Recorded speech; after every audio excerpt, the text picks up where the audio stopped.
സകല മനുഷ്യരുടെയും പാവങ്ങൾക്കായി ക്രൂശിൽ മരിച്ച് അടക്കപ്പെട്ട് ഉയർത്തെഴുന്നേറ്റ യേശുക്രിസ്തുവിന്റെ നാമത്തിൽ എല്ലാവർക്കും സ്നേഹവന്ദനം. യേശു ഈസയും രണ്ടാണ് എന്നുള്ള വിഷയത്തിലെ 7ാമത്തെ എപ്പിസോഡിലേക്കാണ് ഈ കടക്കുന്നത്. മരിയ ജോസഫിനുള്ള മറുപടിയായിട്ട് തുടങ്ങിയതാണ്. മൊത്തം 7 എപ്പിസോഡ് ഇപ്പം ഇവിടെ വരെ ആയിട്ടുണ്ട്. യേശു ഈസയും രണ്ടാണ് എന്നുള്ള വിഷയങ്ങളിലും എല്ലാമായിട്ട്. അതിൽ മാത്യു ചെമ്പുകണ്ടത്തിനോട് കഴിഞ്ഞ എപ്പിസോഡിൽ ഞാനൊരു 8 ചോദ്യം ചോദിച്ചിരുന്നു. സമയമെടുത്ത് തന്നാലും മതി മാത്യു ചെമ്പുകണ്ടം, വെറുതെ വലിയ ധൃതിയൊന്നുമില്ല. സമയമെടുത്ത് നല്ല രീതിയിൽ പഠിച്ച് മനസ്സിലാക്കി തരിക എന്നുള്ളതാണ്. അല്ല, ഈ മാത്യു ചെമ്പുകണ്ടം ഒരു കാര്യം ചോദിച്ചോട്ടെ, ഈ ചെമ്പുകണ്ടോന്ന് വീട്ടുപേരിട്ടിരിക്കുന്ന ഈ കിട്ടുന്ന ചെമ്പിനോടുള്ള ഗുണം കൊണ്ടാണോ? ചെമ്പ് കിട്ടുമ്പോഴത്തേനും ചാടി ചാടി പോകുന്ന സ്വഭാവം ഉള്ളത് കൊണ്ടാണ്? ഒരു സംശയം.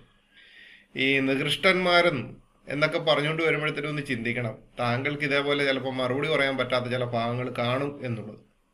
അപ്പം നമുക്ക് നമ്മുടെ വിഷയത്തിലേക്ക് വരാം. യേശു ഈസയും രണ്ടാണ് എന്നുള്ള ഇതിൽ നമ്മൾ ആദ്യമേ കണ്ടു യേശുക്രിസ്തുവിനെ പറ്റിയുള്ള പ്രവചനങ്ങൾ. രണ്ടാമത്തത് യേശുക്രിസ്തുവിൻ്റെ ജനനവുമായിട്ട് ബന്ധപ്പെട്ട്. മൂന്നാമത്തെ ഇന്നത്തെ വിഷയം എന്ന് പറയുന്നത് യേശുവിൻ്റെയും ഈസാ നബിയുടെയും പ്രവർത്തികൾ സംബന്ധിച്ചാണ്.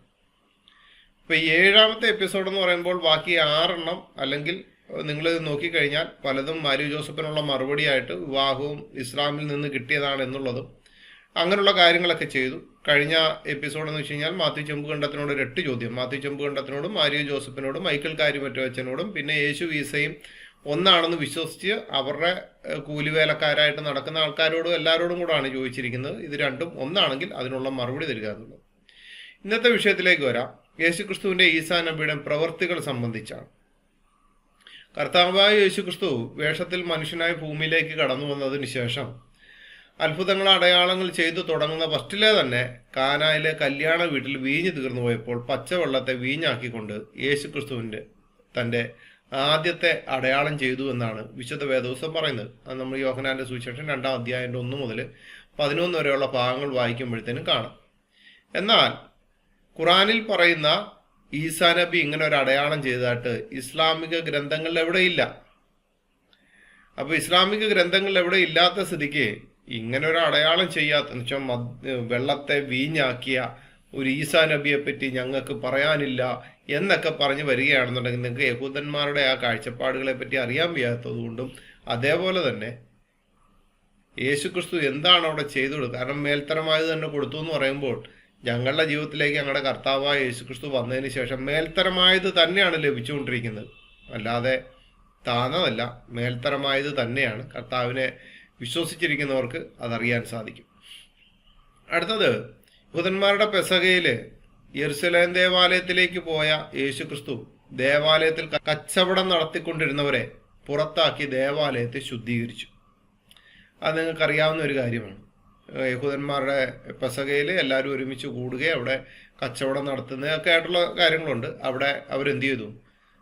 പലവിധമായിട്ടുള്ള കാര്യങ്ങൾ നടത്തിക്കൊണ്ടിരിക്കുകയാണ്. അതിനിടയ്ക്കാണ് യേശുക്രിസ്തു കടന്നു ചെന്നിട്ട് അവരെ അവിടുന്ന് പുറത്താക്കിയിട്ട് എന്ത് ചെയ്തു? ദേവാലയത്തെ ശുദ്ധീകരിക്കുകയാണ് ചെയ്തത്. അത് യോഹന്നാന്റെ സുവിശേഷം 2-ാം അധ്യായം 13 മുതൽ 16 വരെയുള്ള ഭാഗത്ത് ഇങ്ങനെ എഴുതിയിരിക്കുന്നു. യഹൂദന്മാരുടെ പെസഹ സമീപം ആകൊണ്ട് യേശു യെരുശലേമിലേക്ക് പോയി.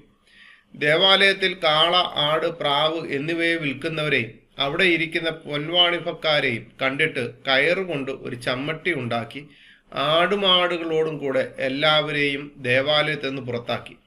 പൊൻവാണിഭക്കാരുടെ നാണ്യം തൂക്കിക്കളഞ്ഞു, മേശകളെ മറിച്ചിട്ടു. പ്രാവുകളെ വിൽക്കുന്നവരോട് ഇത് ഇവിടെ നിന്ന് കൊണ്ടുപോകുകയും എൻ്റെ പിതാവിൻ്റെ ആലയത്തെ വാണിഭശാലയാക്കരുത് എന്ന് പറഞ്ഞു.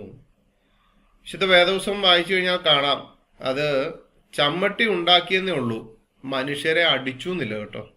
ചിലവർ പറയാറുണ്ട് ചമ്മട്ടി ഉണ്ടാക്കി അടിച്ച ഒരു കർത്താവിനെ ഞങ്ങൾക്കറിയാമെന്നൊക്കെ പറഞ്ഞിട്ട് പറയുമ്പോൾ, ചമ്മട്ടി ഉണ്ടാക്കി അടിച്ച് മനുഷ്യരെ നേരെയാക്കാൻ വേണ്ടിയായിരുന്നെങ്കിൽ കർത്താവായ യേശുക്രിസ്തു വേഷത്തിൽ മനുഷ്യനായി ഭൂമിയിലേക്ക് കടന്നു വന്ന് ക്രൂശിക്കപ്പെടേണ്ട കാര്യമില്ലായിരുന്നു. മനുഷ്യരെ അടിച്ച് നേരെയാക്കാൻ വേണ്ടിയല്ല വന്നത്, കർത്താവ് സ്വയെ ഏൽപ്പിച്ച് മനുഷ്യരെ നേരെയാക്കാൻ വേണ്ടി വന്നതാണ്. ഈസാ നബി ഇങ്ങനെ യെരുശലേം ദേവാലയം ശുദ്ധീകരിച്ചതായി ഇസ്ലാമിക ഗ്രന്ഥങ്ങളിൽ എവിടെയും ഇല്ല. അപ്പോൾ ഇത് നമ്മൾ ചിന്തിക്കുക, ഇത് എന്തുകൊണ്ട് ഇങ്ങനെ പറഞ്ഞു എന്ന് വെച്ച് കഴിഞ്ഞാൽ അതൊരു പ്രവചനത്തിന്റെ നിവൃത്തിയാണ്, പ്രവാചകന്റെ പ്രവചന നിവൃത്തിയാണ്. അവൻ ദേവാലയത്തെ ശുദ്ധീകരിച്ച് പഴയ നിയമത്തിലുള്ള പ്രവചനത്തിന്റെ നിവൃത്തിയാണെന്ന് അത് ശിഷ്യന്മാർക്ക് മനസ്സിലായി. യോഹന്നാൻ സുവിശേഷം 2:16-17 പറയുകയാണ്, പ്രാവുകളെ വിൽക്കുന്നവരോട് ഇത് ഇവിടെ നിന്ന് കൊണ്ടുപോകും, എൻ്റെ പിതാവിൻ്റെ ആലയത്തെ വാണിഭശാലയാക്കരുത് എന്ന് പറഞ്ഞു. അപ്പോൾ അവൻ്റെ ശിഷ്യന്മാർ, നിന്റെ ആലയത്തെക്കുറിച്ചുള്ള എരിവ് എന്നെ തിന്നുകളയുന്നു എന്ന് എഴുതിയിരിക്കുന്നത് ഓർത്തു. അപ്പൊ അവിടെ അവരുടെ ഉള്ളിൽ അപ്പോൾ തന്നെ ചിന്ത വന്നു, ഇത് പ്രവാചക നിവൃത്തിയാണ്, പ്രവചനത്തിന്റെ നിവൃത്തിയാണ്. ആ പ്രവചനത്തിന്റെ നിവൃത്തിയായി തീർന്നെന്ന് ശിഷ്യന്മാർക്ക് മനസ്സിലായിട്ടുണ്ട്. എന്നാൽ ഈസാ നബി യെരുശലേം ദേവാലയം ശുദ്ധീകരിച്ചതുപോലും ഇസ്ലാമിക ഗ്രന്ഥങ്ങളിൽ ഇല്ലാതിരിക്കുമ്പോൾ ശിഷ്യന്മാർ അത് കണ്ടു എന്ന് ചിന്തിക്കുന്നതിൽ കഴമ്പില്ലല്ലോ. ശരിയല്ലേ? ഇനി ഗലീലിലെ കാനാവിൽ വെച്ച് യേശു തന്നെ രണ്ടാമത്തെ അടയാളമായിട്ട് രാജ്യഭൃത്യന്റെ മകനെ സൗഖ്യമാക്കുന്നുണ്ട്. കാനാവിൽ വെച്ച് തന്നെ നടക്കുന്ന കാര്യമാണ്. യേശുക്രിസ്തു തൻ്റെ രണ്ടാമത്തെ അടയാളമായിട്ട് ചെയ്യുകയാണ്. യോഹന്നാൻ സുവിശേഷം 4:47 മുതൽ 52 വരെയുള്ള ഭാഗം. യേശു യഹൂദ്യ ദേശത്ത് നിന്ന് ഗലീലയിൽ വന്നു എന്ന് അവൻ കേട്ടു. അവൻ്റെ അടുക്കൽ ചെന്നു. തൻ്റെ മകൻ മരിപ്പാറായിരിക്കൊണ്ട് അവൻ വന്ന് അവനെ സൗഖ്യമാക്കണം എന്ന് അപേക്ഷിച്ചു. യേശു അവനോട്, നിങ്ങൾ അടയാളങ്ങളും അത്ഭുതങ്ങളും കണ്ടിട്ടല്ലാതെ വിശ്വസിക്കുകയില്ല എന്ന് പറഞ്ഞു. രാജ്യഭൃത്യൻ അവനോട്, കർത്താവേ, പൈതൽ മരിക്കും മുമ്പേ വരണമേ എന്ന് പറഞ്ഞു. യേശു അവനോട്, പൊയ്ക്കൊള്ളുക, നിന്റെ മകൻ ജീവിച്ചിരിക്കുന്നു എന്ന് പറഞ്ഞു. യേശു പറഞ്ഞ വാക്ക് വിശ്വസിച്ച് ആ മനുഷ്യൻ പോയി. അവൻ പോകയിൽ അവന്റെ ദാസന്മാർ അവനെ എതിരേറ്റു, മകൻ ജീവിച്ചിരിക്കുന്നു എന്ന് പറഞ്ഞു. അവന് ഭേദം വന്ന നാഴിക അവരോട് ചോദിച്ചതിന് അവർ അവനോട്, ഇന്നലെ 7 മണിക്ക് പനി വിട്ടുമാറി എന്ന് പറഞ്ഞു. ഇപ്പോൾ ഗലീലെ കാനാവിൽ വെച്ച് നടന്ന ഈ സംഭവമാണ്. ഇതിൽ യേശുക്രിസ്തുവിന്റെ അടുത്തേക്ക് അദ്ദേഹം വന്നിട്ട് മകനെ പറ്റി പറയുകയും മകൻ മരിച്ചു എന്നുള്ള അവസ്ഥയിലേക്ക് എത്തിയിരിക്കുകയാണ്. അവിടെ യേശുക്രിസ്തു പറയുകയാണ്, നിനക്കൊരു മകൻ ഒരു കാര്യം സംഭവിക്കുകയല്ല എന്ന് വെച്ച് കഴിഞ്ഞാല് നീ പോയിക്കൊള്ളുക, നിന്റെ മകൻ ജീവിച്ചിരിക്കുന്നു. കാരണം നമ്മുടെ ഉള്ളിലാണ് കൂടുതലായിട്ടുള്ള ചിന്തകൾ വരുന്നത്. അതിനെ എടുത്ത് മാറ്റിയിട്ട് പറയാണ്, കർത്താവ് പൈതൽ മരിക്കും മുമ്പേ പറഞ്ഞു, പോയിക്കൊള്ളുക, നിന്റെ മകൻ ജീവിച്ചിരിക്കുന്നു. പക്ഷേ ഖുറാനിലെ ഈസ ഇങ്ങനെ ഒരു അടയാളം ചെയ്തിട്ടില്ല. ഇനി ചിലവര് പറയും, എല്ലാം എഴുതി വെക്കാൻ പറ്റുമോ ബ്രദറെ? മാരി ജോസഫ് പറഞ്ഞു, ബൈബിളിലില്ലാത്ത പല കാര്യവും ഖുറാനിലുണ്ടെന്നല്ലേ പറഞ്ഞത്. ബൈബിളിലില്ലാത്ത പല കാര്യവും ഖുറാനിലുണ്ടെന്നല്ലേ പറഞ്ഞത്. അപ്പൊ അതൊക്കെ ഒന്ന് കാണിക്കേ, അതില്ലേ നല്ലത്. പിന്നെ ചിലവരിപ്പോൾ ഫോൺ വിളിച്ചിട്ടൊക്കെ പറഞ്ഞു, ബ്രദറെ ഇനി അവരോട് മറുപടി കൊടുക്കണോ? ഞാനിത് വിശുദ്ധ വേദപുസ്തകത്തിന്റെ അടിസ്ഥാനത്തിൽ ഞാൻ മറുപടി കൊടുത്തുകൊണ്ടിരിക്കുകയാണ്. ബൈബിളിൻ്റെ അകത്ത് പറഞ്ഞിരിക്കുന്ന യേശു ഈസ ഒന്നാണ് എന്ന് പറഞ്ഞുകൊണ്ട് 2 എപ്പിസോഡ് ഇപ്പോഴും യൂട്യൂബിൽ കിടപ്പുണ്ടല്ലോ. അതൊന്ന് പിൻവലിച്ചിട്ട് ആ തെറ്റ് തിരുത്തട്ടെ, എന്നിട്ട് നമുക്ക് മുമ്പോട്ടുള്ളത് ആലോചിക്കാം. അതേപോലെ തന്നെ പനി പിടിച്ചു കിടന്ന പത്രോസിന്റെ അമ്മായിയമ്മയെ യേശുക്രിസ്തു സൗഖ്യമാക്കി എന്ന് എഴുതി വെച്ചിട്ടുണ്ട് വിശുദ്ധ വേദപുസ്തകത്തിൽ. മത്തായിയുടെ സുവിശേഷം 8:14-15. യേശു പത്രോസിന്റെ വീട്ടിൽ വന്നാറെ അവന്റെ അമ്മായിയമ്മ പനി പിടിച്ചു കിടക്കുന്നത് കണ്ടു. അവൻ അവളുടെ കൈ തൊട്ടു, പനി അവളെ വിട്ടു. അവൾ എഴുന്നേറ്റ് അവൾക്ക് ശുശ്രൂഷ ചെയ്തു. മർക്കോസിന്റെ സുവിശേഷം 1:30-31 ഇതേ കാര്യം പറയുന്നുണ്ട്. ശിമോന്റെ അമ്മാവി അമ്മ പനി പിടിച്ചു കിടന്നിരുന്നു. അവർ അവളെക്കുറിച്ച് അവനോട് പറഞ്ഞു. അവൻ അടുത്ത് നിന്ന് അവളെ കൈക്ക് പിടിച്ചു എഴുന്നേൽപ്പിച്ചു. പനി അവളെ വിട്ടുമാറി. അവൾ അവരെ ശുശ്രൂഷിച്ചു എന്നും എഴുതിയിട്ടുണ്ട്. ഈസാ നബി ഇങ്ങനെ ഒരു രോഗസൗഖ്യം ആർക്കെങ്കിലും നൽകിയിട്ടുണ്ടോ? ഉണ്ടെങ്കിലൊന്ന് കാണിച്ചു തരണേ. ഇനി ഈസാ നബിക്ക് പത്രോസ് എന്ന് പറയുന്ന ഒരു ശിഷ്യനുണ്ടോ എന്നൂടെ ഉള്ളോന്ന് തരുന്നത് നല്ലതായിരിക്കും. ഈസാ നബിക്ക് എത്ര ശിഷ്യന്മാരുണ്ടെന്നെങ്കിലും നിങ്ങളുടെ ഇസ്ലാമിക പ്രമാണ ഗ്രന്ഥങ്ങൾ വെച്ചൊന്ന് പറഞ്ഞു തരുന്നത് നല്ലതായിരിക്കും. മുസ്ലിങ്ങളോടും കൂടെ തന്നെയാണ് ഈ ചോദ്യം കേട്ടോ. അടുത്തത്, കഫർനഹൂമിലെ സിനഗോഗിൽ വെച്ച് അശുദ്ധാത്മാവ് ബാധിച്ച ഒരാളെ യേശുക്രിസ്തു ശബത്തിൽ സൗഖ്യമാക്കി. ശബത്തിൽ ഒരാളെ സൗഖ്യമാക്കുക എന്നൊക്കെ പറയുന്നത് വളരെ കുറ്റകരമായിട്ടുള്ള ഒരു സംഭവമായിട്ടാണ് അന്നത്തെ കാലത്തൊക്കെ നിന്നിരുന്നത്. പക്ഷെ അവിടെ യേശുക്രിസ്തു അതിനുള്ള മറുപടി കൂടെ പറയുന്നുണ്ട്. അവരുടെ പള്ളിയിൽ അശുദ്ധാത്മാവുള്ള ഒരു മനുഷ്യനുണ്ടായിരുന്നു. അവൻ നിലവിളിച്ചു, നസ്രനായ യേശുവേ, ഞങ്ങൾക്കും നിനക്കും തമ്മിൽ എന്ത്? ഞങ്ങളെ നശിപ്പിപ്പാൻ വന്നുവോ? നീ ആർ എന്ന് ഞാൻ അറിയുന്നു, ദൈവത്തിന്റെ പരിശുദ്ധൻ തന്നെ എന്ന് പറഞ്ഞു. യേശു അതിനെ ശാസിച്ചു, മിണ്ടരുത്, അവനെ വിട്ടുപോ എന്ന് പറഞ്ഞു. അപ്പോൾ അശുദ്ധാത്മാവ് അവനെ ഇഴച്ചു ഉറക്കെ നിലവിളിച്ച് അവനെ വിട്ടുപോയി. ഈസാ നബി ഇങ്ങനെ ഒരാളെ സൗഖ്യമാക്കിയതായിട്ട് ഖുറാനിൽ എവിടെയെങ്കിലും ഉണ്ടോ? ഉണ്ടെങ്കിലൊന്ന് പറയണേ. കാരണം എന്താണെന്നറിയോ? കള്ളത്തരത്തിന്റെ ആത്മാവുമായിട്ട് നടക്കുന്ന ഈസാ നബിക്ക് എങ്ങനെ ഇങ്ങനെയൊക്കെയുള്ള കാര്യങ്ങൾ ചെയ്യാൻ പറ്റും എന്നുള്ളതും ഒരു ചോദ്യചിഹ്നമായിട്ട് അവിടെ കിടക്കുകയാണ്. അടുത്തത്, കബർന്നഹൂമിൽ വെച്ച് കുഷ്ഠരോഗിയെ യേശുക്രിസ്തു സൗഖ്യമാക്കി. ഒരു കുഷ്ഠരോഗി അവന്റെ അടുക്കൽ വന്ന് മുട്ടുകുത്തി, നിനക്ക് മനസ്സുണ്ടെങ്കിൽ എന്നെ ശുദ്ധമാക്കുവാൻ കഴിയും എന്ന് അപേക്ഷിച്ചു. യേശു മനസ്സലിഞ്ഞ് കൈനീട്ടി അവനെ തൊട്ടു. മനസ്സുണ്ട്, ശുദ്ധമാകുക എന്ന് പറഞ്ഞ ഉടനെ കുഷ്ഠം വിട്ടുമാറി അവന് ശുദ്ധി വന്നു. യേശു അവനെ അമർച്ചയായി ശാസിച്ചു, നോക്ക്, ആരോടും ഇത് പറയരുത്. എന്നാൽ ചെന്ന് പുരോഹിതന് നിന്നെ തന്നെ കാണിച്ച് നിന്റെ ശുദ്ധീകരണത്തിന് വേണ്ടി മോശ കൽപ്പിച്ചത് അവർക്ക് സാക്ഷ്യത്തിനായി അർപ്പിക്കുക എന്ന് പറഞ്ഞു. അവനെ വിട്ടയച്ചു. അവന് പുറപ്പെട്ട് വളരെ ഘോഷിപ്പാനും വസ്തുത പ്രസംഗിപ്പാനും തുടങ്ങി. അതിനാൽ യേശുവിന് പരസ്യമായി പട്ടണത്തിൽ കടപ്പാൻ കഴിയായകൊണ്ട് അവൻ പുറത്ത് നിർജ്ജന സ്ഥലങ്ങളിൽ പാർത്തു. എല്ലായിടത്തു നിന്ന് ആളുകൾ അവന്റെ അടുക്കൽ വന്നുകൂടി. അല്ല, എവിടെയെങ്കിലും ഇതേപോലെ ഈസാ നബി ഇങ്ങനെ ഒരാളെ സൗഖ്യമാക്കിയതായിട്ട് ഖുറാനിൽ എവിടെയെങ്കിലും ഉണ്ടോ? ഉണ്ടെങ്കിൽ ഒന്ന് പറയണേ. കാരണം ഇത് രണ്ടും ഒന്നാണെന്നാണല്ലോ പറയുന്നത്. ഇത് രണ്ടും ഒന്നാണെന്ന് പറയുമ്പോഴത്തേനും ഇതെങ്ങനെ ശരിയാവുമെന്ന് അറിയത്തില്ല. പറയുന്നുണ്ടല്ലോ യേശു ഈസ ഒന്നാണ്, ആരെതിർത്താലും അത് മാറ്റുകയില്ല എന്നൊക്കെ പറഞ്ഞിട്ടുണ്ട്.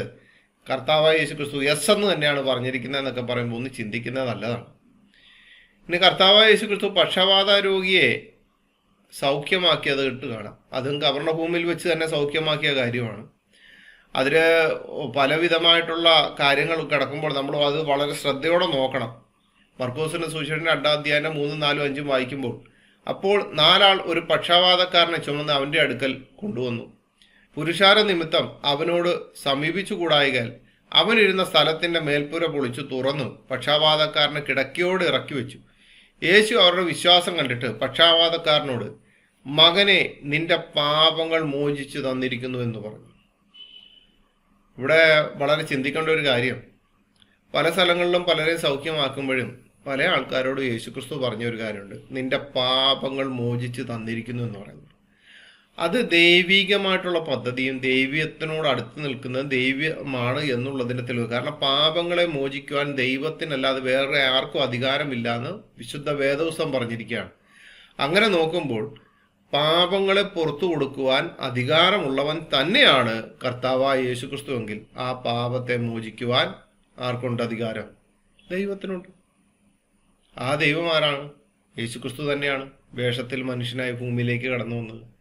ലൂക്കോസിന്റെ സുവിശേഷം 5-ാം അധ്യായം 18 പറയുന്നത്, അപ്പോൾ ചില ആളുകൾ പക്ഷവാതം പിടിച്ച ഒരു മനുഷ്യനെ കിടക്കയിൽ എടുത്തുകൊണ്ടുവന്നു.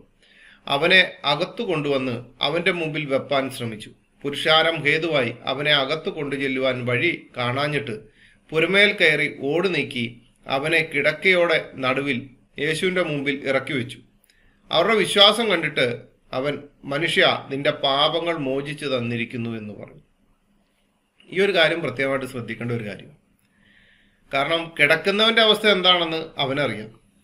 പക്ഷേ ഈ എടുത്തുകൊണ്ട് വന്നവരുണ്ടല്ലോ, കാരണം ഈ 4 പേര് ഉണ്ടല്ലോ, അവര് ഈ പക്ഷാപാതക്കാരൻ എന്ത് ചെയ്തു?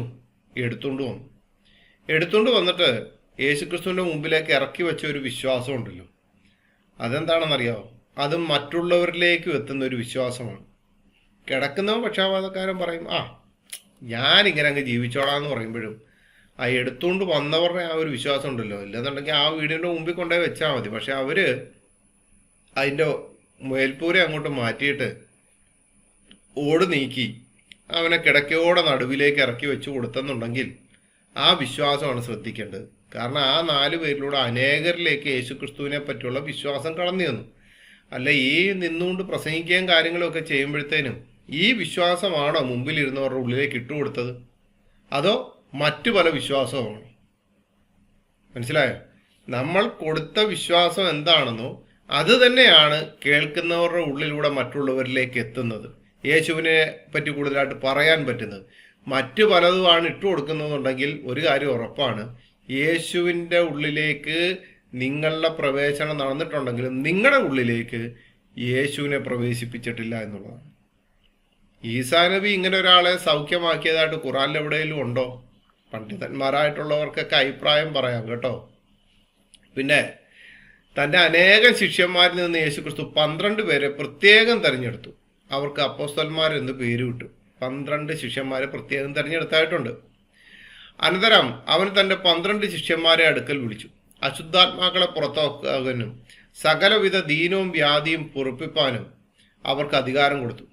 12 അപ്പോസ്തലന്മാരുടെ പേരാവിത്: ഒന്നാമൻ പത്രോസ് എന്നു പേരുള്ള ശിമോൻ, അവൻ്റെ സഹോദരൻ അന്ത്രയോസ്, സബദിയുടെ മകൻ യാക്കോബ്, അവൻ്റെ സഹോദരൻ യോഹന്നാൻ, ഫിലിപ്പോസ്, ബർത്തലോമായി, തോമസ്, ചുങ്കക്കാരൻ മത്തായി, അൽഫായുടെ മകൻ യാക്കോബ്, തദ്ദായി, ശിമോൻ, യേശുവിനെ കാണിച്ചു കൊടുത്ത ഇസ്കരിയോത്ത യൂദ. 12 ശിഷ്യന്മാരുടെ പേരും പറയുന്നുണ്ട്, അവർക്ക് കൊടുത്ത അധികാരവും ഇതെല്ലാം അവിടെയുണ്ട്. അത് ആരൊക്കെയാണെന്നും അവരുടെ അപ്പൻ്റെ പേര്, ചിലവരുടെ അപ്പൻ്റെ പേര് തന്നെ, സഹോദരൻ്റെ പേര് തന്നെ എന്ന് വേണ്ട, ഓരോരുത്തരുടെയും പേരുകൾ പറഞ്ഞുകൊണ്ട് തന്നെ പറയുന്നുമുണ്ട്. അല്ല, ഈസാ നബിക്ക് ഇങ്ങനെ 12 അപ്പോസ്തലന്മാരെ നിയമിച്ചതായിട്ട് ഇസ്ലാമിക പ്രമാണങ്ങളിൽ എവിടെയെങ്കിലും ഉണ്ടോ? ഈസാ നബിക്ക് ശിഷ്യന്മാരുണ്ടെങ്കിൽ ഒന്ന് തെളിവ് കാണിക്കണം. എത്ര ശിഷ്യന്മാരുണ്ടായിരുന്നു? അവരുടെ പേര് സഹിതം ഒന്ന് കാണിച്ചാൽ മതി. 2 പേരും ഒന്നിച്ച് നിൽക്കുകയാണെന്നുണ്ടെങ്കിൽ പിന്നെ കുഴപ്പമില്ലല്ലോ, നമുക്കങ്ങ് തീർത്തേക്ക ആ വിഷയം എന്നുള്ളതാണ്. അതുകൂടാതെ വേറെ 70 പേരെയും യേശുക്രിസ്തു തെരഞ്ഞെടുത്തിട്ടുണ്ടെന്ന് ഇസ്രായേലിലേക്ക് അയക്കുകയുണ്ടായി. തെരഞ്ഞെടുത്ത് എത്ര പേരെ? 12 പേരെ കൂടാതെ 70 പേരെയും കൂടെ തെരഞ്ഞെടുത്തിട്ടുണ്ട്. പ്രത്യേകം 12 പേരെ പ്രത്യേകമായിട്ട് തെരഞ്ഞെടുത്തു. എന്നാൽ 70 പേര് വേറെയുണ്ട്. ലൂക്കോസിന്റെ സുവിശേഷം 10:1. അനന്തരം കർത്താവ് വേറെ 70 പേരെ നിയമിച്ചു. താൻ ചെല്ലുവാനുള്ള ഓരോ പട്ടണത്തിലേക്കും സ്ഥലത്തിലേക്കും അവരെ തനിക്ക് മുമ്പായി ഈരണ്ടായി അയച്ചു അവരോട് പറഞ്ഞത് എന്നാണ് പറയുന്നത്. അപ്പോൾ യേശുക്രിസ്തു ചെല്ലുന്നതിന് മുമ്പേ ഈ 2 പേരായിട്ട് അയച്ച് ഓരോ സ്ഥലങ്ങളിലേക്കും ചെല്ലുന്നുണ്ട്. മനസ്സിലായോ? അവിടെ കർത്താവായ യേശുക്രിസ്തുവിന്റെ വൻ കാര്യങ്ങളെ പ്രസ്താവിക്കാൻ വേണ്ടി തന്നെയായിരിക്കും ഇവർ പോയിരിക്കുന്നത്, അല്ലാതെ വേറെ എന്താ അവർക്ക് പറയാനാ? അപ്പൊ ഈസാ നബി 70 ശിഷ്യന്മാരെ നിയമിച്ചതായി ഇസ്ലാമിക ഗ്രന്ഥങ്ങളിൽ എവിടെയെങ്കിലും ഉണ്ടോ? ഉണ്ടെങ്കിലൊന്ന് പറയണേ. 2 പേരും ഒന്നാണെന്നാണല്ലോ പറഞ്ഞിരിക്കുന്നത്. 10 കാര്യങ്ങൾ ചെയ്തിട്ടുണ്ടെന്നല്ലേ പറഞ്ഞേ. ഇനി അടുത്തത്, 38 ആണ്ട് രോഗം ബാധിച്ച് കിടന്നിരുന്ന ഒരാളെ യേശുക്രിസ്തു ശബത്തിൽ സൗഖ്യമാക്കി. ഞാൻ നേരത്തെ പറഞ്ഞതുപോലെ ശബത്തിലൊക്കെ എന്തെങ്കിലും സൗഖ്യമാക്കി എന്നൊക്കെ പറഞ്ഞു കഴിഞ്ഞാൽ വലിയ പ്രശ്നമാണ്, അവർ ചോദ്യം ചെയ്യുകയൊക്കെ ചെയ്യും. പക്ഷെ ഇവിടെ യേശുക്രിസ്തു ചോദ്യവും മറുപടിയൊക്കെ പറയുന്നുണ്ട്. എങ്ങനെയാണെന്നറിയോ? യോഹന്നാന്റെ സുവിശേഷം 5:5-9. എന്നാൽ 38 ആണ്ട് രോഗം പിടിച്ചു കിടന്നൊരു മനുഷ്യൻ അവിടെ ഉണ്ടായിരുന്നു. അവൻ കിടക്കുന്നത് യേശു കണ്ടു. ഇങ്ങനെ ഏറിയ കാലമായിരിക്കുന്നു എന്നറിഞ്ഞ് നിനക്ക് സൗഖ്യമാകുവാൻ മനസ്സുണ്ടോ എന്ന് അവനോട് ചോദിച്ചു. രോഗി അവനോട്, യജമാനെ, വെള്ളം കലങ്ങുമ്പോൾ എന്നെ കുളത്തിൽ ആക്കുവാൻ എനിക്കാരുമില്ല. ഞാൻ തന്നെ ചെല്ലുമ്പോൾ മറ്റൊരുത്തൻ എനിക്ക് മുമ്പായി ഇറങ്ങുന്നു എന്നുത്തരം പറഞ്ഞു. യേശു അവനോട്, എഴുന്നേറ്റ് നിന്റെ കിടക്കയെടുത്ത് നടക്ക എന്ന് പറഞ്ഞു. ഉടനെ ആ മനുഷ്യൻ സൗഖ്യമായി കിടക്ക എടുത്തു നടന്നു. നമ്മൾ യേശുക്രിസ്തുവിന്റെ പ്രവൃത്തികളെ പറ്റി ചിന്തിക്കുമ്പോഴത്തേനും നമ്മൾ മനസ്സിലാക്കണം, 38 ആണ്ട് രോഗം പിടിച്ചു കിടന്നൊരു മനുഷ്യൻ യേശുക്രിസ്തു വേഷത്തിൽ മനുഷ്യനായി ഭൂമിയിലേക്ക് കടന്നത് വരുന്നതിന് മുമ്പേ എവിടെ ഉണ്ട് ഇദ്ദേഹം? ആ കുളക്കടവിൽ കിടപ്പുണ്ട്. മനസ്സിലായോ? യേശുക്രിസ്തു വേഷത്തിൽ മനുഷ്യനായി ഭൂമിയിലേക്ക് കടന്നു വരുന്നതിന് മുമ്പേ ആരുണ്ട്? ഈ കുളക്കടവിൽ ആര് കിടപ്പുണ്ട്? ഇദ്ദേഹം കിടപ്പുണ്ട്. അവിടെയാണ് പ്രത്യേകത. ഇനി ഒരു ദൂതൻ കലക്കാനുള്ളതിനെ നോക്കിയല്ല ഇരിക്കേണ്ടത്. പിന്നെ ആരാ? ജീവനുള്ള ദൈവമായ ക്രിസ്തു നമ്മുടെ ജീവിതത്തിലേക്ക് തരുന്ന സൗഖ്യത്തെ പറ്റിയാണ്. കാരണം വെള്ളം കലങ്ങുമ്പോൾ ഒരാള് ഇറങ്ങണം. എന്നാൽ ആ കലക്കവെള്ളത്തിലേക്ക് നോക്കിയിരിക്കുന്നതിനേക്കാൾ നല്ലത് തെളിച്ചമായ വെള്ളത്തെ തരുന്ന ക്രിസ്തുവിലേക്ക് നോക്കിയിരിക്കുക എന്നുള്ളതാണ് അവിടെ നിന്ന് നമുക്ക് മനസ്സിലാക്കാൻ. അല്ല, ഈസാ നബി ഇങ്ങനെ ഒരാളെ സൗഖ്യമാക്കിയതായിട്ട് ഇസ്ലാമിക പ്രമാണങ്ങളിൽ എവിടെയെങ്കിലും ഉണ്ടെങ്കിലും ഒന്ന് കാണിച്ചു തരണേ. 2 പേരും ഒന്നാണെങ്കിൽ പിന്നെ പ്രശ്നമില്ലല്ലോ, നമുക്ക് ഏതെങ്കിലും ഒന്നങ്ങ് വിശ്വസിച്ച് പോയാൽ പോരെ. എന്തിനാണ് ഒരേ ദൈവം എന്നാൽ 2 പുസ്തകമാക്കി കൊടുത്ത് ഒറ്റ പുസ്തകം പോരായിരുന്നു? അപ്പൊ അതൊന്ന് മനസ്സിലാക്കി തരണേ. വരണ്ട കൈയുള്ള ഒരു മനുഷ്യനെ യേശുക്രിസ്തു ശബത്തിൽ സൗഖ്യമാക്കി എന്ന് പറയുന്നുണ്ട്. മനുഷ്യപുത്രനോ ശബത്തിന് കർത്താവാകും. അവൻ അവിടം വിട്ട് അവരുടെ പള്ളിയിൽ ചെന്നപ്പോൾ കൈ വരണ്ട ഒരു മനുഷ്യനെ കണ്ടു. അവർ അവനിൽ കുറ്റം ചുമത്തേണ്ടതിന് ശബത്തിൽ സൗഖ്യമാക്കുന്ന വിഹിതമോ എന്ന് അവനോട് ചോദിച്ചു. അവൻ അവരോട്, നിങ്ങളിൽ ഒരുത്തന് ഒരാടുണ്ടെന്നിരിക്കട്ടെ, അത് ശബത്ത് കുഴിയിൽ വീണാൽ അവൻ അതിനെ പിടിച്ചു കയറ്റുകയില്ലയോ? എന്നാൽ മനുഷ്യർ ആടിനേക്കാൾ എത്ര വിശേഷതയുള്ളവൻ. ആകയാൽ ശബ്ബത്തിൽ നന്മ ചെയ്യുന്ന വിഹിതം തന്നെ എന്ന് പറഞ്ഞു. പിന്നെ ആ മനുഷ്യനോട് കൈ നീട്ടുക എന്ന് പറഞ്ഞു. അവൻ നീട്ടി. അത് മറ്റേതുപോലെ സൗഖ്യമായി. പരീശന്മാരോ പുറപ്പെട്ട് അവനെ നശിപ്പിപ്പാൻ വേണ്ടി അവന് വിരോധമായി തമ്മിൽ ആലോചിച്ചു. യേശു അതറിഞ്ഞിട്ട് അവിടം വിട്ടുപോയി. വളരെ പേർ അവൻ്റെ പിന്നാലെ ചെന്നു. അവൻ അവരെ ഒക്കെയും സൗഖ്യമാക്കി. ഇത് മത്തായിയുടെ സുവിശേഷം 12-ാം അധ്യായൻ്റെ 8 മുതൽ 15 വരെ, മർക്കോസിന്റെ സുവിശേഷം 3-ാം അധ്യായൻ്റെ 1, ലൂക്കോസ് 6-8 ഈ ഭാഗങ്ങളിലൊക്കെ ഇത് വായിക്കാൻ സാധിക്കും. അപ്പോൾ ഇവിടെ നമ്മൾ മനസ്സിലാക്കേണ്ട കാര്യം എന്താണെന്നറിയാമോ? ഇവിടെ ശബ്ബത്തിൽ വരെ മനുഷ്യപുത്രൻ കർത്താവായ യേശുക്രിസ്തുവിനെ ദൈവം, ദൈവപുത്രൻ, മനുഷ്യൻ, മനുഷ്യപുത്രൻ ഈ 4 രീതിയിൽ വിശുദ്ധ വേദപുസ്തകത്തിൽ പറയുന്നുണ്ട്. ഇപ്പൊ ചില സ്ഥലത്ത് പറയും മനുഷ്യപുത്രൻ എന്ന് യേശു പറഞ്ഞല്ലോ, ചില സ്ഥലങ്ങളിൽ മനുഷ്യൻ എന്ന് പറഞ്ഞല്ലോ. ഞങ്ങളുടെ കർത്താവായ യേശുക്രിസ്തു വേഷത്തിൽ മനുഷ്യനായി ഭൂമിയിലേക്ക് കടന്നു വന്നു ഞങ്ങൾ വിശ്വസിക്കുന്നു. പക്ഷെ അതിൽ തന്നെ ദൈവമുണ്ട്, ദൈവപുത്രൻ, മനുഷ്യൻ, മനുഷ്യപുത്രൻ, ഇങ്ങനെയുള്ളതിലെല്ലാം ഉണ്ട് എൻ്റെ കർത്താവായ യേശുക്രിസ്തു. 12 ആണ്ടുകൾ രക്തസ്രാവവുമായി നടന്ന ഒരു സ്ത്രീയുണ്ട്. അവൾ യേശുവിൻ്റെ വസ്ത്രാഗ്രഹത്തിൽ തൊട്ട ആ നിമിഷത്തിൽ തന്നെ അവളുടെ രോഗം ഇല്ലാതായി. രോഗി സൗഖ്യം പ്രാപിക്കുകയും ചെയ്തിട്ടുണ്ട്. ഇങ്ങനെ ഈസാ നബി എവിടെയെങ്കിലും ചെയ്തിട്ടുണ്ടോ? കാരണം യേശുക്രിസ്തുവിൻ്റെ വസ്ത്രത്തിൽ തൊട്ടപ്പോൾ തന്നെ ആ രക്തസ്രാവമുള്ള സ്ത്രീക്ക് അവളുടെ രോഗം സൗഖ്യമായതുപോലെ ഖുറാനിൽ പറയുന്ന ഈസാ നബിയുടെ ജീവിതത്തിൽ എന്തെങ്കിലുമൊക്കെ സംഭവിച്ചിട്ടുണ്ടെങ്കിൽ ഒന്ന് പറയണേ. അന്ന് 12 സംവത്സരമായിട്ട് രക്തസ്രാവമുള്ള ഒരു സ്ത്രീ അവന്റെ വസ്ത്രം മാത്രം ഒന്ന് തൊട്ടാൽ എനിക്ക് സൗഖ്യം വരും എന്ന് ഉള്ളം കൊണ്ട് പറഞ്ഞു. പിറകിൽ വന്ന് അവന്റെ വസ്ത്രത്തിന്റെ തൊങ്കൽ തൊട്ടു. യേശു തിരിഞ്ഞ് അവളെ കണ്ടപ്പോൾ, മകളെ, ധൈര്യപ്പെടുക, നിന്റെ വിശ്വാസം നിന്നെ രക്ഷിച്ചിരിക്കുന്നു എന്ന് പറഞ്ഞു. ആ നാഴിക മുതൽ സ്ത്രീക്ക് സൗഖ്യം വന്നു. ചില ആൾക്കാരോട് ഞങ്ങൾ സുവിശേഷം അറിയിക്കുമ്പോൾ യേശുക്രിസ്തുവിനെ പറ്റി പറയുമ്പോഴൊക്കെ ചില ആൾക്കാർ നിന്റെ വിശ്വാസം നിന്നെ രക്ഷിക്കട്ടെ എന്ന് കർത്താവ് പറഞ്ഞിട്ടുള്ളത്. അത് ഈ രക്തസ്രാവക്കാരി സ്ത്രീയോട് പറഞ്ഞതാ. കർത്താവായ യേശുക്രിസ്തുവിന്റെ വസ്ത്രത്തിന്റെ തൊങ്കലിൽ തൊട്ടപ്പോഴത്തേനും പറഞ്ഞ കാര്യമാണ് എന്ത്? നിന്റെ വിശ്വാസം നിന്നെ രക്ഷിക്കട്ടെ എന്ന് പറഞ്ഞിരിക്കുന്നത്. അപ്പോൾ ഈ വാക്യം എടുത്തുകൊണ്ട്, ഈ വാക്യം എല്ലാവർക്കും കാണാപ്പാടമാണ്, എല്ലാ മതസ്ഥർക്കും കാണാപ്പാടമായിട്ടുള്ള കാര്യമാണ്. ഉടനെ എടുത്തിട്ട് പറയും നിന്റെ വിശ്വാസം നിന്നെ രക്ഷിക്കട്ടെ, ഞങ്ങൾക്ക് ഇത് കേൾക്കണ്ടെന്ന്. പക്ഷേ ഇവിടുത്തെ ചോദ്യം, ഈസാ നബിയുടെ വസ്ത്രത്തിൽ തൊട്ട ആരെങ്കിലും സൗഖ്യം പ്രാപിച്ചതായി ഇസ്ലാമിക പ്രമാണങ്ങളിൽ എവിടെയെങ്കിലും ഉണ്ടോ? ഉണ്ടെങ്കിൽ ഒന്ന് കാണിച്ചു തരണേ. കാരണം ഖുറാനൊക്കെ ഇങ്ങനെ തച്ചിന് നിന്ന് ഓതുന്ന ആളല്ലേ. ആ ഓതുന്ന കൂട്ടത്തിൽ ആയത്തുകളൊക്കെ ഓതുന്ന കൂട്ടത്തിൽ എവിടെയെങ്കിലും ഉണ്ടെങ്കിൽ ഒന്ന് കാണിച്ചു തരണം. അടുത്തത്, നയനിയിലെ വിധവയുടെ മകനെ യേശുക്രിസ്തു ഉയർപ്പിച്ചു. പിറ്റന്നാൾ അവൻ നയൻ എന്ന പട്ടണത്തിലേക്ക് പോകുമ്പോൾ അവന്റെ ശിഷ്യന്മാരും വളരെ പുരുഷാരവും കൂടെ പോയി. അവൻ പട്ടണത്തിന്റെ വാതിലിനോട് അടുത്തപ്പോൾ മരിച്ചുപോയ ഒരുത്തനെ പുറത്തു കൊണ്ടുവരുന്നു. അവൻ അമ്മയ്ക്ക് ഏകജാതനായ മകൻ, അവളോ വിധവയായിരുന്നു. പട്ടണത്തിലെ ഒരു വലിയ പുരുഷാരവും അവളോടുകൂടെ ഉണ്ടായിരുന്നു. അവളെ കണ്ടിട്ട് കർത്താവ് മനസ്സലിഞ്ഞ് അവളോട് കരയണ്ട എന്ന് പറഞ്ഞു. അവൻ അടുത്ത് നിന്ന് മഞ്ചം തൊട്ടു ചുമക്കുന്നവർ നിന്നു. ബാല്യക്കാരാ, എഴുന്നേൽക്കുക എന്ന് ഞാൻ നിന്നോട് പറയുന്നു എന്ന് അവൻ പറഞ്ഞു. മരിച്ചവൻ എഴുന്നേറ്റിരുന്നു സംസാരിപ്പാൻ തുടങ്ങി. അവൻ അവനെ അമ്മയ്ക്ക് ഏൽപ്പിച്ചു കൊടുത്തു. എല്ലാവർക്കും ഭയം പിടിച്ചു. ഇവിടെ വായിക്കുമ്പോഴത്തേനും കാണാം, അമ്മയ്ക്ക് ഏകജാതനായ മകനാണ്, അവളോ വിധവയായിരുന്നു. പട്ടണത്തിലൊരു വലിയ പുരുഷാരം അവളോടുകൂടെ എല്ലാം ഉണ്ട്. പക്ഷെ അവിടെ പറയുന്ന മകളെ പറയണം, അവളോട് പറയുകയാണ്, യേശുക്രിസ്തു അവളോട് പറയണ കരയണ്ട എന്ന് പറഞ്ഞു. അപ്പോൾ മരിച്ച് മഞ്ചലിൽ കൊണ്ടുവന്ന കുട്ടിയുടെ ഇത് കണ്ടിട്ട് പോലും അമ്മയോട് പറയാണ് കരയണ്ട എന്ന് പറഞ്ഞ ഭാഗത്ത് കർത്താവായ യേശുക്രിസ്തു ക്രൂശിലേക്ക് കയറുമ്പോഴത്തേനും ഒരു കാര്യം പറഞ്ഞിട്ടുണ്ട്. നിങ്ങൾ എന്നെ ചൊല്ലിയല്ല കരയേണ്ടത്, നിങ്ങളെയും നിങ്ങളുടെ മക്കളെയും ചൊല്ലി കരയാൻ പറഞ്ഞ ഒരു കർത്താവായ യേശുക്രിസ്തു പറയാണ്, ഒരു കാരണവശാലും എന്ത് ചെയ്യരുത്, യേശു ഈസ ഒന്നാണെന്ന് പഠിപ്പിക്കരുത്. കുടുംബജീവിതത്തിൽ, നമ്മുടേതായിട്ടുള്ള വിശ്വാസ ജീവിതത്തിൽ നമ്മുടെ കർത്താവായ യേശുക്രിസ്തുവിനെ ചേർത്ത് വെക്കാൻ പറ്റിയ ഒരു കാര്യം പോലും ഈ ലോകത്തെവിടെ ഇല്ല. അത്രയ്ക്ക് പരിശുദ്ധനാണ്, നിർമ്മലനാണ്. അപ്പൊ അങ്ങനെ നിൽക്കുന്ന കർത്താവായ യേശുക്രിസ്തുവിനെ ഒരു കള്ളം പറയുന്ന, പന്നിയെ കൊല്ലാനും കുരിശ് തകർക്കാനും ജിസ്യ നിർത്തലാക്കാനും ഒക്കെ ആയിട്ട് വരുന്ന ഒരുത്തനെ പിടിച്ച് യേശു ആണെന്ന് പറഞ്ഞു കഴിഞ്ഞാൽ കർത്താവായ യേശുക്രിസ്തുവിനെ രക്ഷകനും നാഥനുമായി സ്വീകരിച്ച് ആർക്കും അത് ചെയ്യാൻ സാധ്യമല്ല.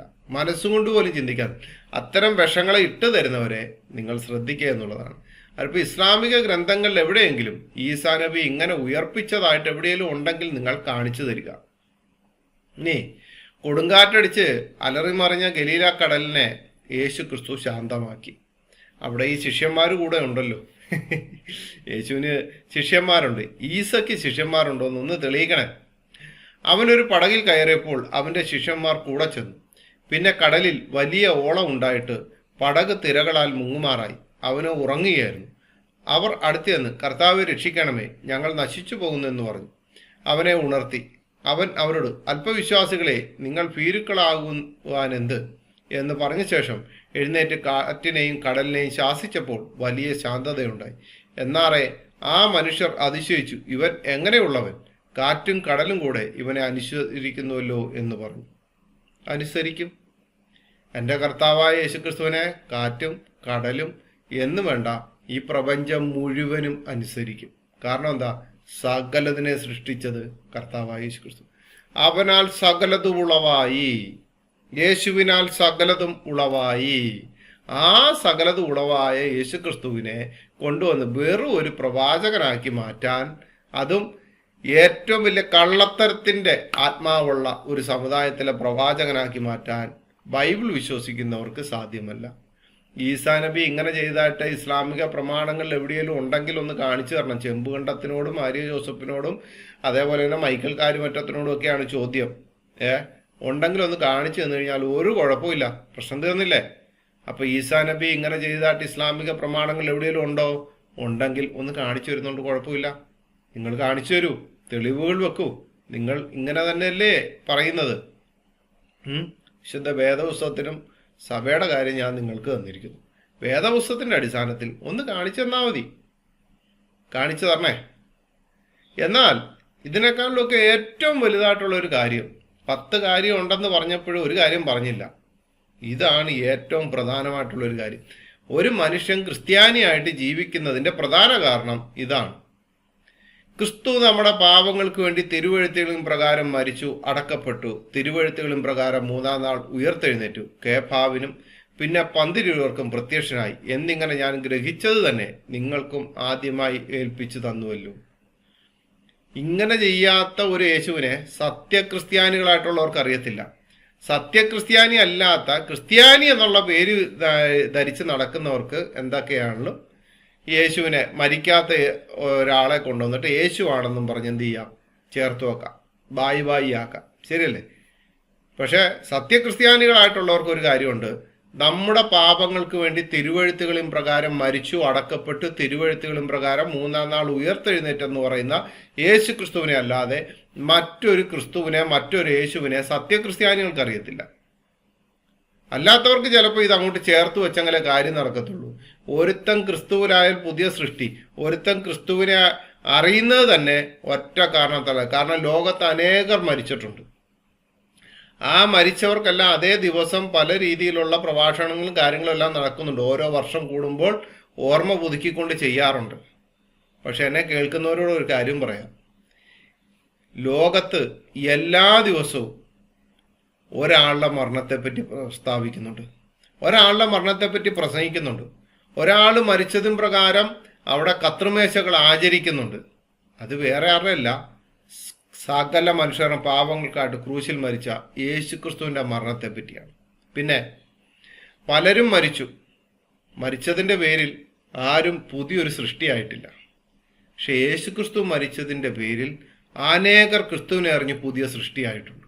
അതുകൊണ്ട് എന്നെ കേട്ട നിങ്ങളോട് പറയുകയാണ്, ഇനിയെങ്കിലും യേശു ഈസയും ഒന്നാണെന്ന് പറഞ്ഞു വരുന്നവരോട് പറയണം, ധൈര്യത്തോടെ പറയണം, നിങ്ങൾ പറയുന്ന ഈസ അല്ലെങ്കിൽ നിങ്ങൾ പറയുന്ന മറ്റൊരാൾ അല്ലെങ്കിൽ നിങ്ങൾ പറയുന്ന നിങ്ങളുടെ ഗ്രന്ഥത്തിലെ ഇന്നയാൾ, അത് ഏത് എക്സോർവ ഏത് ഗ്രന്ഥവും ആയിക്കോട്ടെ, അതിലെവിടെയെങ്കിലും മനുഷ്യരുടെ പാപങ്ങൾക്കായിട്ട് യേശു ക്രൂശിക്കപ്പെട്ടു എന്ന് എഴുതിയിട്ടുണ്ടോ?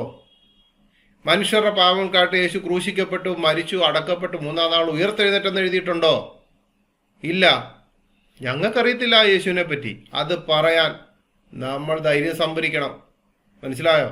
അല്ലാതെ നമ്മുടെ പുസ്തകത്തെ കൊണ്ടുവന്ന് മറ്റുള്ളവരുടെ പുസ്തകത്തിലേക്ക് ചേർത്ത് വെച്ച്, നമ്മുടെ വിശുദ്ധ വേദപുസ്തകത്തിൽ പറഞ്ഞിരിക്കുന്നവരെ കൊണ്ടുവന്ന് മറ്റൊരാളോട് ചേർത്ത് വെച്ച് ചെയ്യുമോ? അല്ല, ഞാൻ ഒരു കാര്യമുണ്ട്, നമ്മുടെ ഏറ്റവും സ്നേഹിക്കുന്ന നമ്മുടെ ആൾക്കാരും ബന്ധുക്കാരും സ്വന്തക്കാരും ഒക്കെ ഉണ്ടല്ലോ, അദ്ദേഹത്തിൻ്റെ പേര് ആ നാട്ടിൽ വേറെ വലിയൊരു അക്രമിയായിട്ടുള്ള ഒരു മനുഷ്യനുണ്ട്. അദ്ദേഹത്തിൻ്റെ പേര് നമ്മുടെ സ്വന്തക്കാരൻ്റെ പേര് ഒന്ന് തന്നെയാണ്. നമ്മുടെ ഈ സ്വന്തക്കാരൻ്റെ ഈ പേര് കൊണ്ടുവന്നിട്ട് അക്രമിയായ ആളുടെ പേരിനോട് ചേർത്ത് വെച്ചിട്ട് നമ്മൾ എല്ലാ സ്ഥലത്തും ഞങ്ങളുടെ ഈ ആള് തന്നെയാണ് ആ ആളെന്ന് പറഞ്ഞ് നടക്കുമോ?